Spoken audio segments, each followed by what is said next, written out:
Hello everyone, welcome back to our lecture series of ring theory. We were discussing polynomials. अभी तक हमने polynomials के reducibility और irreducibility के बारे में कुछ टेस्ट को डिस्कस किया है. In this lecture we are also continue our discussion of irreducibility. इस लेक्चर में हम Eisenstein criteria, irreducibility of page cyclotomic polynomial, connection among irreducible polynomials, maximal ideals and fields इन सभी को डिस्कस करेंगे. In the previous lecture we have discuss the concept of maximal ideal and fields, जहां पर हमने देखा कि कोई फैक्टर रिंग में अगर ए एक मैक्सिमल आइडियल है तो आर बाई ए फील्ड होता है and that was a strong result. अब हम इन दोनों कंसेप्ट को irreducible polynomial के साथ रिलेट करेंगे. Okay, so let us start this lecture by writing the statement of Einstein's criteria so that we can identify a polynomial is irreducible over Q or not. Okay, so we are having the statement first. This is theorem 17.4 and this is Einstein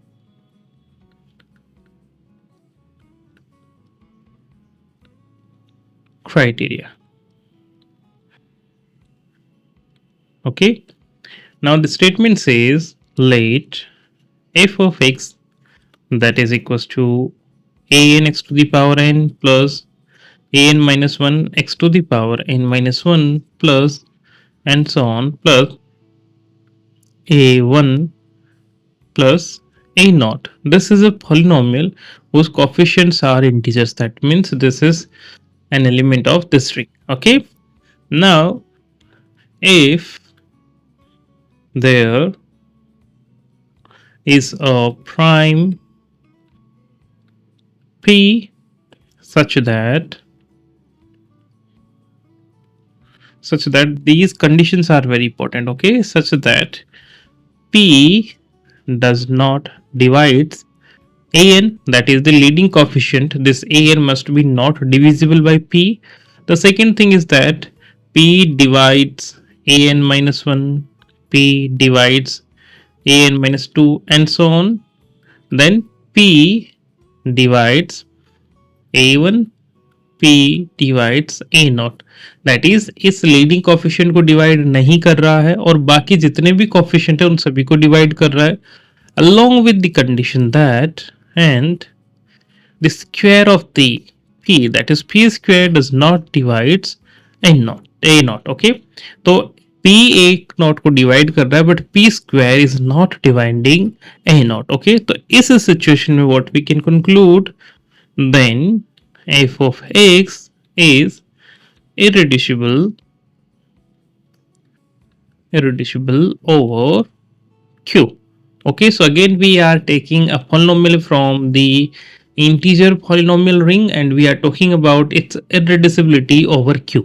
ठीक है, तो condition क्या है इसमें कि polynomial के सारे coefficients integers होने चाहिए और ऐसा कोई भी प्राइम एग्जिस्ट करे जो इन सारी प्रॉपर्टीज को फॉलो कर रहा हो, तो उस केस में that F X will be irreducible over Q. Okay, हम पहले इस स्टेटमेंट के प्रूफ के बारे में बात करेंगे और फिर एक इससे रिलेटेड एग्जाम्पल को डिस्कस करेंगे. Okay, so let us right the proof. So let f of x that is given as an x to the power n plus an minus 1 x to the power n minus 1 plus and so on plus a1 x plus a naught. Okay, and this is a member of z. यहाँ पर x है. Okay, this is a member of z x. ठीक है, and let there is a prime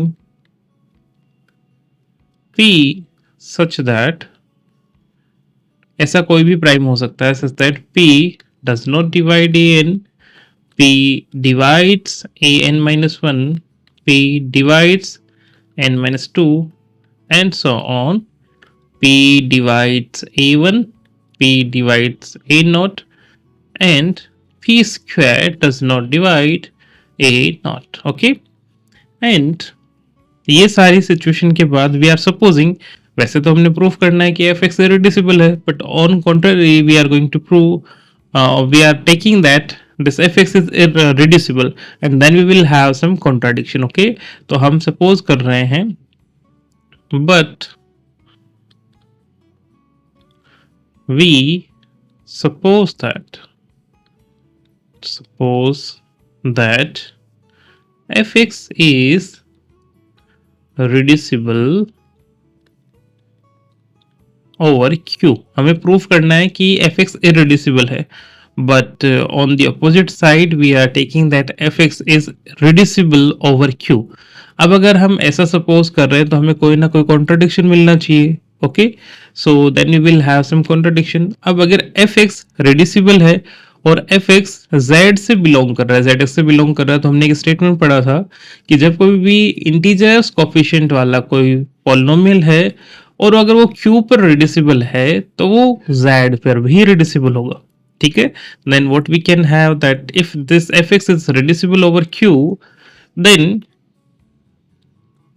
we know that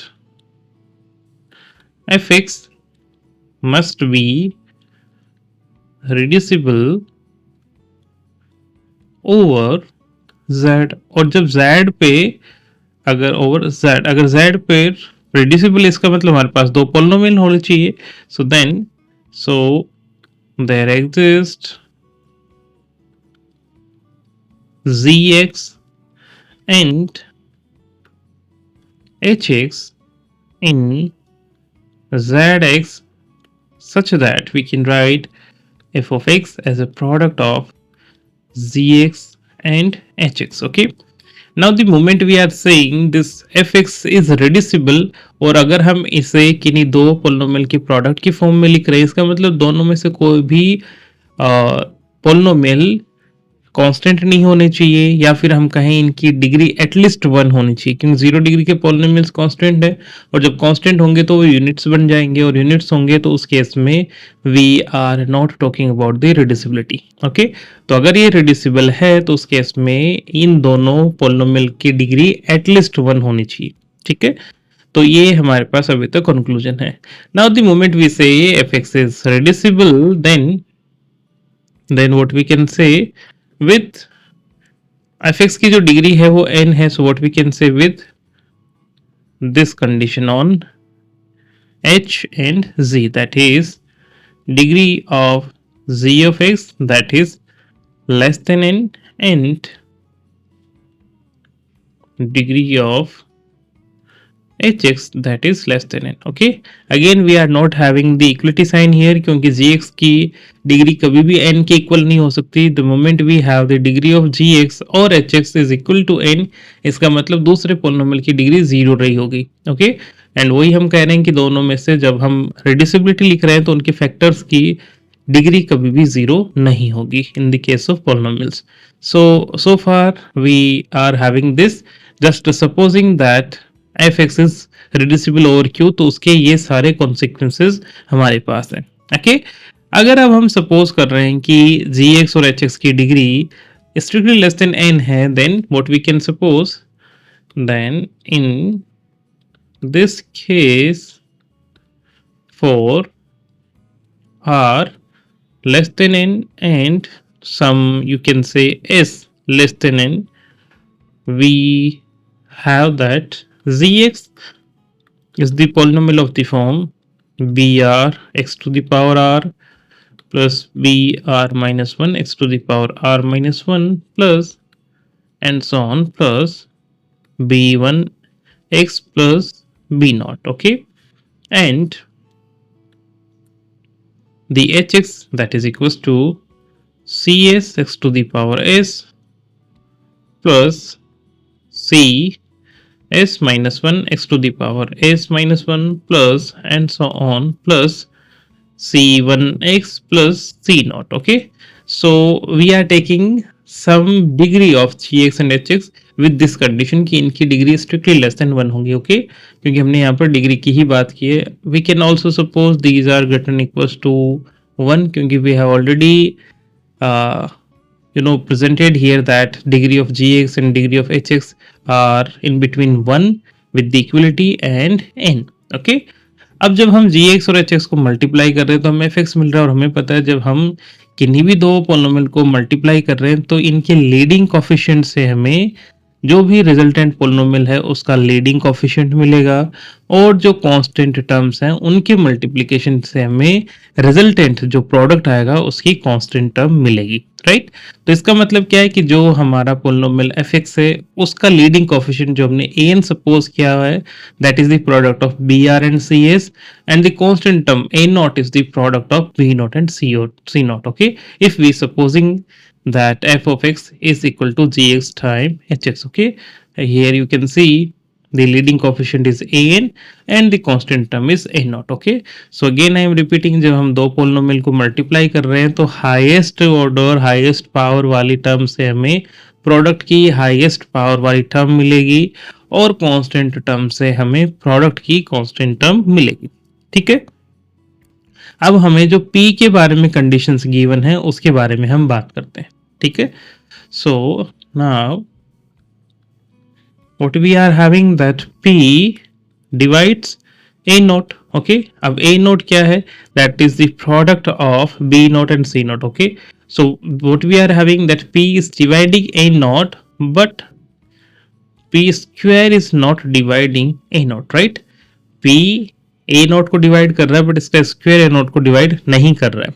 okay, and what is a not? A not that is the constant term of F x which will be the constant product of constant term of hx and gx. So this must be equals to b naught c naught, right? अब हम ये कह रहे हैं कि p square a naught को divide नहीं कर रहा है, तो इस केस में हम ऐसा भी कह सकते हैं ना कि p b नॉट को भी डिवाइड नहीं कर रहा और p c नॉट को भी डिवाइड नहीं कर रहा। ओके, या फिर हम ऐसा कहें कि p b नॉट को और c नॉट को एक साथ डिवाइड नहीं कर सकता। ओके, क्योंकि जैसे ही ये p c नॉट और b नॉट को एक साथ डिवाइड करेगा, इसका मतलब p स्क्वायर b नॉट और c नॉट के प्रोडक्ट को डिवाइड करेगा और इनका प्रोडक्ट है a नॉट, और जिसके लिए हमारे पास कंडीशन है कि p स्क्वायर a नॉट को डिवाइड नहीं कर रहा है। So what we are here describing that this p is not dividing b naught and c naught simultaneously. Okay, या तो ये b नॉट को डिवाइड करेगा या फिर ये c नॉट को डिवाइड करेगा at a time. p b naught और c नॉट को एक साथ डिवाइड नहीं करेगा। ओके, क्योंकि जैसे ही एक साथ डिवाइड करेगा इसका मतलब p स्क्वायर इनके प्रोडक्ट को डिवाइड करेगा, और p स्क्वायर मतलब क्या, a naught. Okay, so what we can say, so but this, so it follows that p divides one of b naught and c naught but not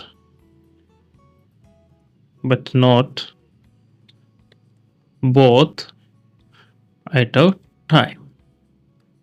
okay, ये या तो b naught और दोनों में से b naught और c not में से किसी एक को डिवाइड करेगा, दोनों को कभी एक साथ डिवाइड नहीं करेगा, दैट वी आर हैविंग।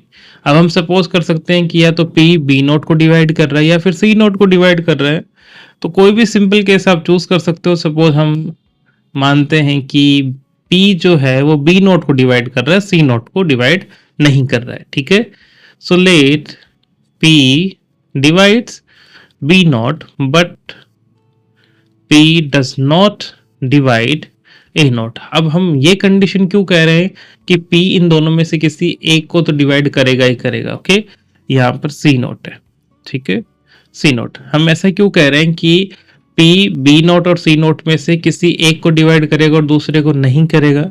दूसरे को नहीं करेगा वो यहाँ से हमने अभी देखा, और किसी एक को करेगा वो यहाँ से देख ही रहे हैं कि p a नॉट को डिवाइड करना चाहिए, इसका मतलब p b नॉट और c नॉट में से किसी एक को डिवाइड पक्का करेगा, और हम ऐसा कह रहे हैं कि दोनों में से एक को ही एट ए टाइम डिवाइड करेगा, दोनों को एक साथ डिवाइड नहीं करेगा। Okay, so this is what we are having right now from this condition that where p divides a naught but p square does not divide a naught. तो इस condition से we are having this one that p is dividing b naught but not dividing c naught. This is what we are having. Okay, then this is the one condition that we have used among the division of P. अब हमने बात की है A note के बारे में, अब हम बात करते हैं AN के बारे में. So we are having that since P does not divide AN, और AN क्या है, लीडिंग कोफिशिएंट, और वो कैसे आएगा जब हम GX और HX के लीडिंग कोफिशिएंट को आपस में मल्टीप्लाई करेंगे, और वो क्या है, BR और CS, राइट. अब हम ये कह रहे हैं कि कोई प्राइम AN को नहीं डिवाइड कर रहा है, या फिर प्रिसाइजली P जो है वो BR और S के प्रोडक्ट को डिवाइड नहीं कर रहा है. ओके, अब अगर PR और CS के प्रोडक्ट को डिवाइड नहीं कर रहा है, इसका मतलब दोनों में से किसी को भी डिवाइड नहीं करेगा. Okay, that is what we can say, that is P does not divide BR and P does not divide CS. Okay, so we can have this kind of representation for B and P and same time for C and P. तो हम ऐसा कह सकते हैं ना कि जो भी GX के ये कोफिशिएंट्स थे, इनमें से कई सारे ऐसे कोफिशिएंट्स हैं जो कि P से डिवाइड नहीं हो रहे. Even we can start from BR. It may be possible कि BR-1 भी डिविजिबल ना हो, इट मे बी पॉसिबल कि BR-2 डिविजिबल ना हो. ऐसा इसलिए है क्योंकि हमारे पास केस तो ये है कि हर time P is dividing the coefficient, but these coefficients are product of AIs and CIs, right? Sorry, BIs and CIs. तो अगर P डिवाइड कर रहा है A को, तो इसका मतलब वो इन B और इन C के किसी प्रोडक्ट को डिवाइड कर रहा है, राइट. अब जब किन्हीं प्रोडक्ट्स को डिवाइड कर रहा है, तो ऐसा हम नहीं कहेंगे ना कि वो हर समय P को भी डिवाइड करेगा और C को भी डिवाइड करेगा.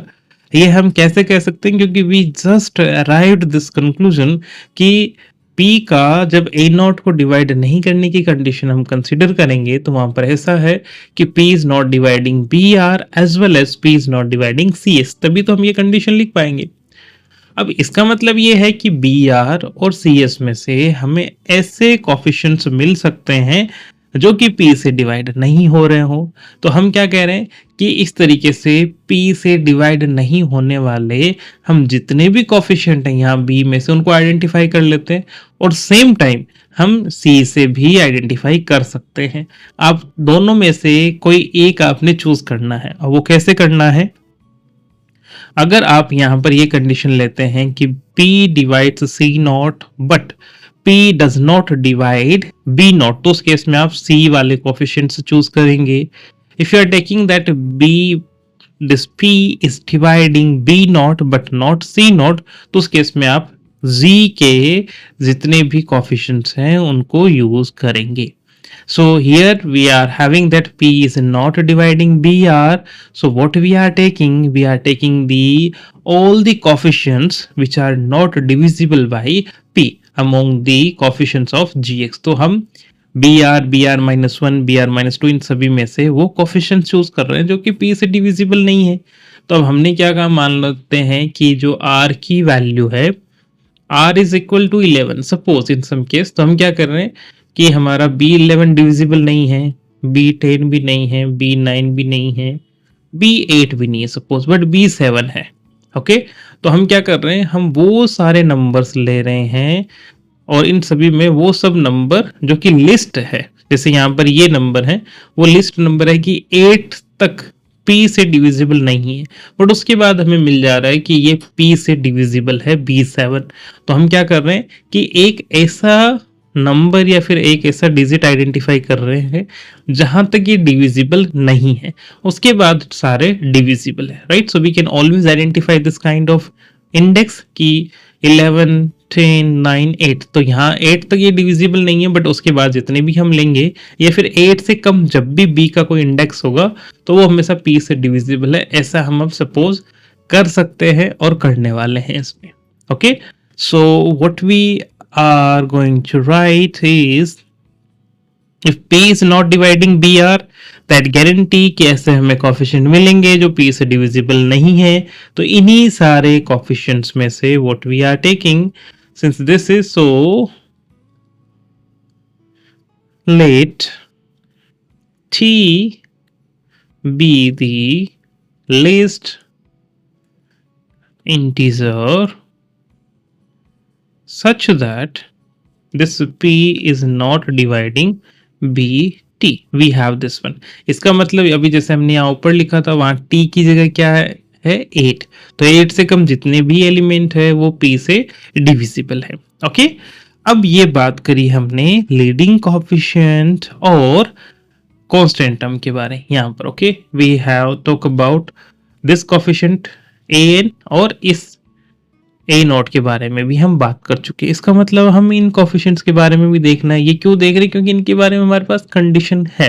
ओके, तो अगर मैं कहूं कि ए नॉट और ए एन के अलावा जितने भी कोफिशिएंट्स हैं वो एक सिमिलर टाइप की प्रॉपर्टी को फॉलो कर रहे हैं, और वो ये है कि हर एक coefficient between A N and A naught, इन दोनों के अलावा जितने भी कोफिशिएंट है वो सभी p से डिविजिबल है. अब हर एक कोफिशिएंट को हमने देखा ही था जब हम कैनोनिकल फॉर्म लिखते हैं पोलिनोमियल्स के प्रोडक्ट की, तो हमने देखा था कि किसी भी पोलिनोमियल को जब हम प्रोडक्ट कर रहे हैं या प्रोडक्ट की फॉर्म में रिप्रेजेंट कर रहे हैं तो उसमें से किसी भी एक कोफिशिएंट को किस तरीके से रिप्रेजेंट कर सकते हैं. Let me write that. Okay, so now we are going to use the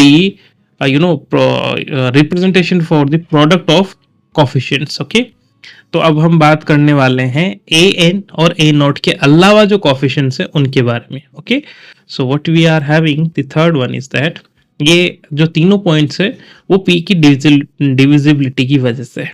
okay, so now we consider any coefficient of fx except an and a naught. ठीक है, सो इनके बारे में अब हम बात करते हैं. we know that any coefficient at of fx is what we can write that this coefficient is the product of b and c. So this is of the form like bt c naught plus b t minus 1 c1 plus and so on, plus we can have that b1 c t minus 1 and plus b naught c t. So this kind of product of b's and c's will generate the coefficient AT. Okay, अब हम तो ये कह रहे हैं ना कि जब भी BT में T की वैल्यू T से कम है ना, इस इंडेक्स की वैल्यू T से कम है तो वो हमेशा P से डिविजिबल है ना, क्योंकि हमने कहा है BT is the list number, जो कि P वो सबसे छोटा नंबर है जो कि P से डिविजिबल नहीं है ना, BT. ओके, ये P से डिविजिबल नहीं है, तो इसका मतलब इस BT के बाद जितने भी हमें कोफिशिएंट मिलेंगे, बाद इन द सेंस हमने लिस्ट कहा, इसका मतलब कि इस इंडेक्स से कम इंडेक्स वाले जितने भी कोफिशिएंट है वो सभी p से डिविजिबल होंगे. इसका मतलब यहाँ पर जो हमने लिखा है bt -1 bt -2 and so on, b2 b3 b2 b1 b0, ये सभी p से डिविजिबल है. Okay, now we are going to use this divisibility, but what we are having, but this p divides at, right? But what we are having this one. Okay, what we are having next, this p is dividing at and p divides, let me write b k when k is less than t. इसका मतलब bt -1 b0 और ये सभी divisible है p से. Okay, that is bt -1 c1 plus bt -2 c2 plus and so on plus b1 ct -1 plus b0 ct. these all are divisible by this particular term. तो अगर ये at से divisible है और इससे भी डिविजिबल है, इसका मतलब इनके डिफरेंस से भी डिविजिबल होगा. So this implies that p divides at minus this particular sum bt minus 1 c1 plus bt minus 2 c2 plus and so on plus b1 ct minus 1 plus b not ct, right. तो ये इस सम से हमें, इस difference से हमेशा इसको divide करेगा p, राइट। अब ये सम के ये जो डिफरेंस है वो क्या है, this implies that p divide this is nothing but pt c naught, okay. This p is dividing bt c not. अब हमने ऑलरेडी सपोज किया हुआ ही है that this p is not dividing c naught, okay okay. और कोई prime है वो दो नंबर के प्रोडक्ट को डिवाइड कर रहा है, इसका मतलब क्या है that this p is dividing bt as this p does not divide c naught, okay. ये हमारे पास है ही, तो यही तो हमारे पास कॉन्ट्राडिक्शन है कि अभी तो हम कह रहे थे कि p is not dividing bt, right. This is what we are having that this p was not dividing bt, but यहाँ पर हमारे पास क्या कंक्लूजन आ गया that p is dividing bt, right, which is not possible, okay। So our supposition is wrong and hence fx must be